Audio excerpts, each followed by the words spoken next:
Andhra Pradesh high court ने मुबैना skill development corporation scam में साबिक chief minister N Chandrababu Naidu की दाखिल करदा दरखास्त पर समाअत 19 सितंबर तक मुलतवी कर दी, जिसके जरिए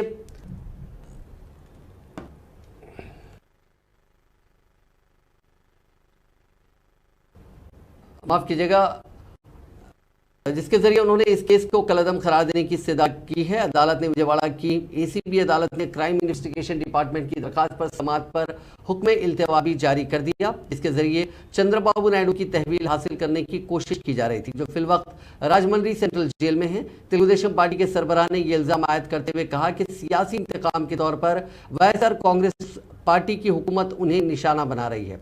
उनकी अदालती तहवील के अहकाम को कलअदम करार देने के अलावा सीआईडी की जानिब से दर्ज फर्स्ट इंफॉर्मेशन रिपोर्ट को भी कलअदम करार देने की इस्तदा की गई।